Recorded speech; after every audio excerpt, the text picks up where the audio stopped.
Heavenly Father, you made all of creation and hold your people close to your heart. We ask you to bless and grant eternal peace to the people of Monterlony. Bless this stone monument which is placed here in their memory, and let it always remind us of the principles it stands for.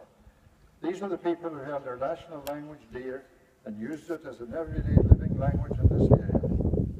In their time, it was a language that respected the position of God in our speech, had its own unique place and name for Mary, the Mother of God.